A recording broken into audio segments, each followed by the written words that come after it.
Will avait cru que les bois sauvages et sans fin, que les gens du sud appelaient la forêt hantée, ne renfermaient plus rien qui ne puisse l'effrayer. Mais cette nuit-là était différente.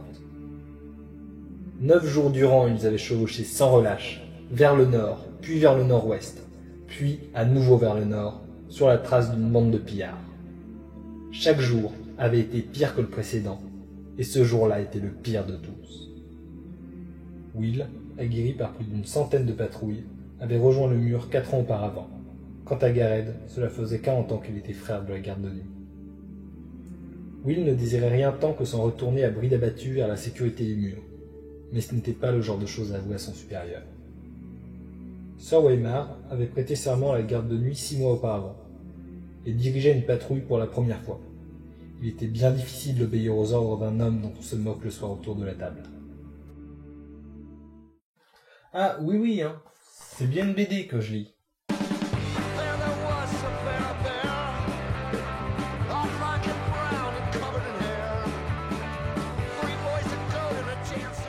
Bonjour tout le monde, aujourd'hui je vais vous parler de l'adaptation de Game of Thrones en bande dessinée. Pour ceux qui ne connaissent pas, parce qu'il reste des gens qui ne connaissent pas, je vous conseille ces vidéos. Parce que l'œuvre est trop complexe pour être expliquée en 3 phrases, et que c'est pas le but de la chronique. Bon, après, je pourrais faire une intro plus longue que le reste de l'épisode. Mais ce serait pas très pertinent. C'est une saga littéraire qui a eu énormément de succès et qui a relancé l'intérêt du grand public pour la fantasy. Il a eu le droit à son lot d'adaptations, comme la série télé, des jeux vidéo, ou encore une bande dessinée. 7 bandes dessinées. Game of Thrones, sorti en 2012 chez...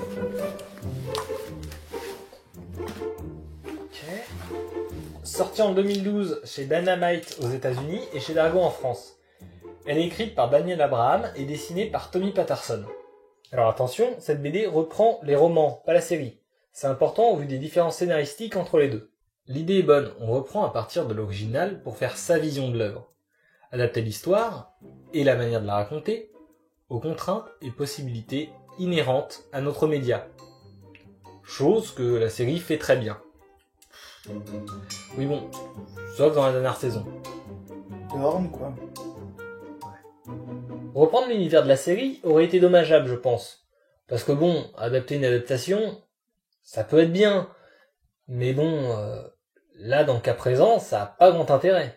Parce que si la série existe, c'est avant tout parce qu'il y a eu les livres avant. La série a opéré une petite révolution dans le monde de la télé.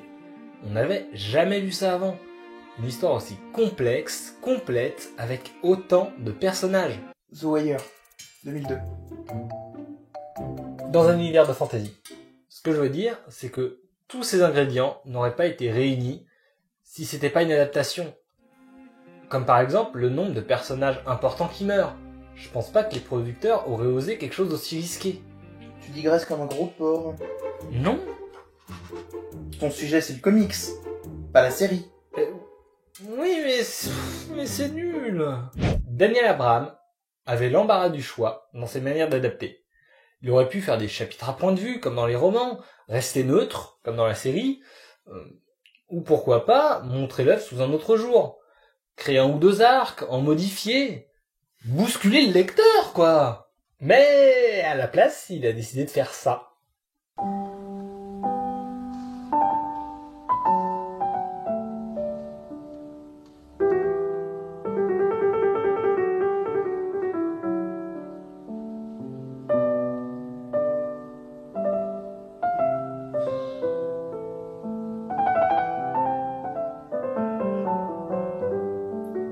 Tant de possibilités, Daniel. Des millions de possibilités. Et tu nous fais ça? Et mal en plus? Par exemple, l'arrivée du roi Winterfell, qui est l'occasion de présenter une demi-douzaine de personnages principaux, planter l'animosité entre les Stark et les Lannister, ainsi que la profonde amitié qui lie Robert et Ned, ça fait 1 page.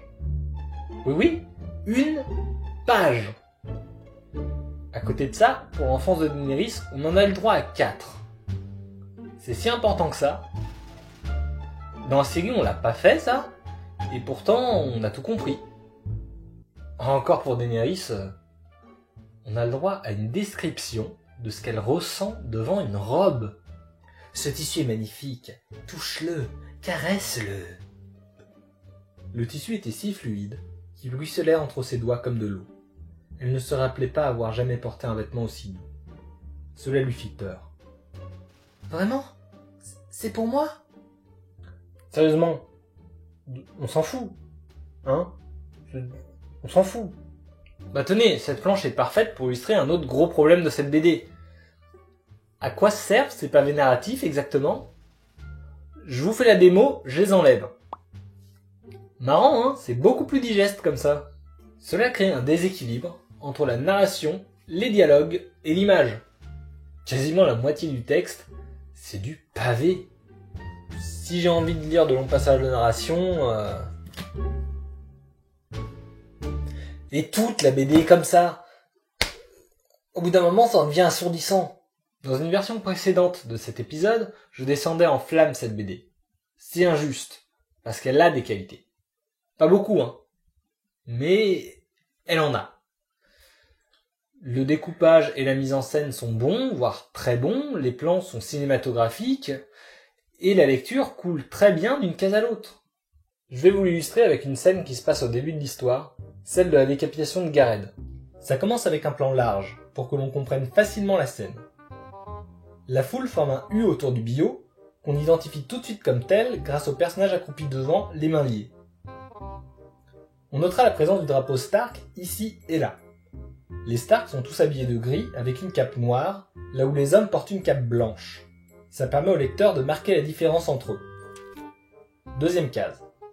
Le plan est en contre-plongée pour mettre le lecteur au même niveau que ce pauvre Gareth et créer de l'empathie pour lui pendant que Ned prononce sa sentence. Nouvelle page. Jon dit à Bran de ne pas détourner les yeux. La ligne d'horizon est au niveau de Bran, c'est pour que l'on se mette à sa place et que l'on sente la dureté des mots de Jon. Ici, un plan en plongée pour accompagner le mouvement d'épée et marquer le détachement des protagonistes.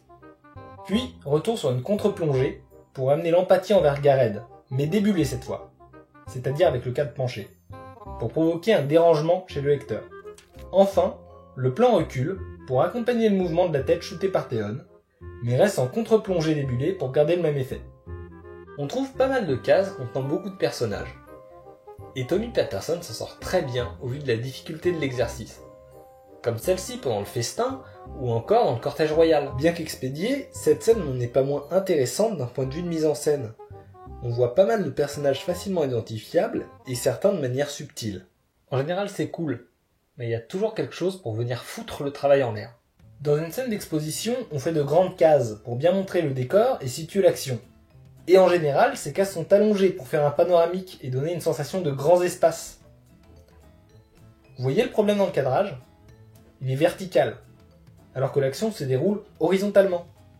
Ils auraient dû le faire sur une double page, ça aurait donné une impression de grandeur. Parce que c'est l'arrivée du cortège royal, quoi, merde ! C'est pas Joe Clodo qui rentre des champignons. Et puis là, le plan débulé, je vois vraiment pas à quoi il sert. Un autre reproche que j'ai à faire, c'est que parfois l'image ne colle pas du tout avec le texte. Par exemple, la scène du rêve de Bran. À un moment, il voit Jon Snow. Finalement, il regarda vers le nord. Il vit le mur briller comme du cristal bleu.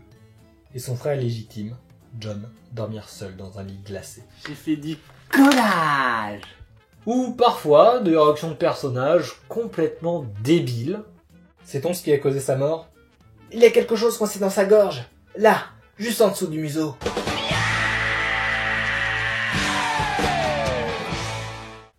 Et ça, c'est assez dommageable dans une BD.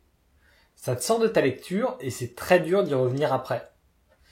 L'implication du lecteur tient pour beaucoup de la cohérence entre l'image et le texte. Foirer ça, c'est grave. Ça témoigne d'un manque de communication entre le scénariste et le dessinateur. Dans le genre, il y a ça aussi. Bran est sur les toits en train de jouer à Assassin's Creed. Bon, il y a du pavé de partout, mais la scène s'y prête bien. Pas de dialogue, des images assez dynamiques, c'est pas mal pour faire de l'exposition et affiner le personnage. Ils s'en servent pour décrire le château, ça sert à rien. Ça reste pas trop mal. Et puis après, il y a la découverte de l'inceste entre la reine et son frère. Il y a un lit et des draps propres dans la tour abandonnée. Oui bon, c'est du chipotage ça. Cersei se rend compte que Bran les regarde. Bran manque de tomber, Jaime le rattrape et... Tu n'es qu'un enfant, n'est-ce pas? Tu n'es qu'un enfant, n'est-ce pas? Il est aveugle ou juste complètement con? Ou sinon... C'était, avec l'arrivée du roi, la scène à ne pas manquer. La première des pierres angulaires qui va créer une réaction en chaîne emmenant le royaume vers sa perte et tu la rends ridicule. Dans ces moments-là, t'as qu'une seule envie. C'est de la balancer, cette BD. Bon, après, tu te rappelles que t'as coûté 15 €. Alors tu continues à lire et tu te demandes qu'est-ce que fout Jaime et Catelyn, parce que main dans la main dans le cortège royal. Non, c'est pas Catelyn, là c'est Sansa. Non, ça c'est Catelyn. Je me souviens de la scène dans le bouquin. C'est Geoffrey et Sansa. Après ils vont aller vers la rivière. Mais ils ont tous la même gueule. C'est l'heure de notre grand jeu concours, le qui est qui. Aujourd'hui, Sansa ou Catelyn, Jaime ou Geoffrey, Jean-Jacques Rousseau ou Antoine Daniel. C'est l'un des plus gros points négatifs ici. Le dessinateur semble avoir 3-4 archétypes de chaque genre, et basta. Il y a Monsieur Gros, Monsieur Maigre, Monsieur Musclé et Monsieur Vieux, Madame Maigre, Madame Grosse, Madame Vieille, et les enfants. Alors, dans le Trône de Fer, il y a beaucoup de personnages. C'est déjà difficile de s'y repérer au début dans les romans et dans la série, mais là, je crois qu'il est temps de parler du dessin. On peut pas dire que c'est mal dessiné. L'auteur a son style, et il y a certains passages qui sont vraiment beaux. Mais ça fait Trône de Fer, ça, pour vous? Pour moi, ça fait plutôt Princesse Dany au pays des chevaux magiques. Rien dans le visuel ne correspond à une ambiance dark fantasy. Tout est bien trop propre. J'ai plus l'impression d'avoir affaire à Warcraft édition Westeros. Par exemple, les marcheurs blancs. Le danger tapis dans l'ombre. Le fléau qui va s'abattre sur le monde. L'hiver personnifié. Ça ressemble à ça. Voilà, un élémentaire de glace de jeux vidéo avec une coupe de Trollitos. Dans le même style, t'as les Barral version grand-mère feuillage. Et même pour ceux qui sont plutôt réussis, il y a toujours quelque chose pour tout gâcher. Khal Drogo. Il est grand, il est beau, il est impressionnant. Ce serait parfait s'il n'y avait pas... Petite Safi, Jeanne-Marie, Anne-Marie, Louise-Marie, et Marie Bourdon. Ouais, enfin, il y a autre chose qui saute aux yeux, là. Bah, t'as vu son gros monstre turgescent? Peut-être quelque chose à compenser. Comment il va te péter la gueule? Et bon, ça à force, on pourrait s'y faire. Mais il y a toujours tout un tas de détails qui viennent foutre en l'air toute la cohérence de l'univers. La couronne de Robert, certains effets visuels vraiment inappropriés, Tyrion qui se la joue Batman Ninja, I am the Night. Ninja. ou encore Catelyn qui n'a absolument pas le corps d'une femme ayant eu 5 enfants. Tu confonds peut-être encore avec Sansa? Oh.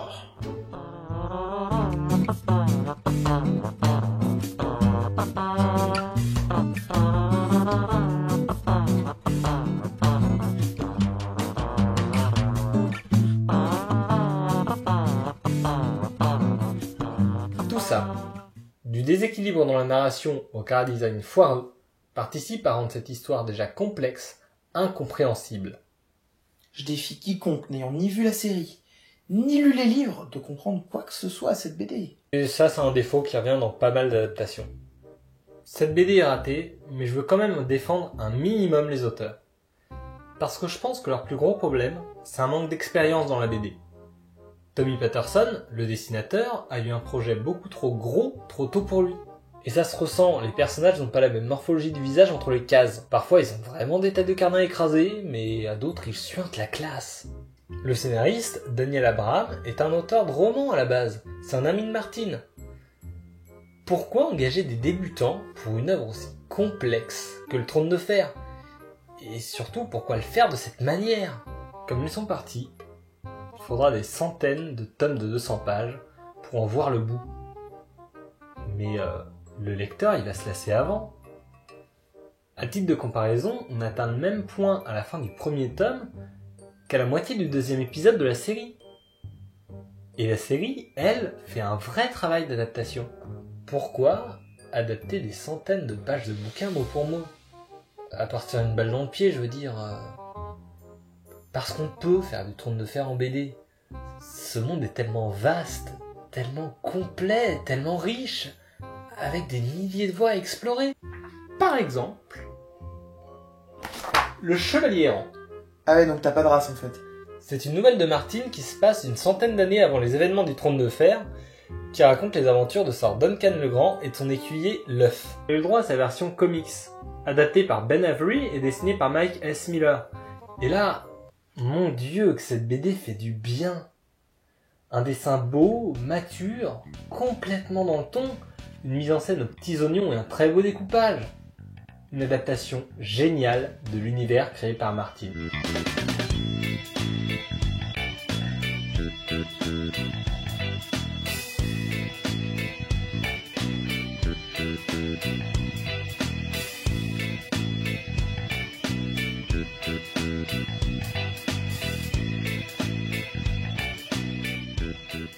Tu sais, si tu voulais participer à la chronique, t'aurais pu me demander au lieu de la faire la bâtard comme ça.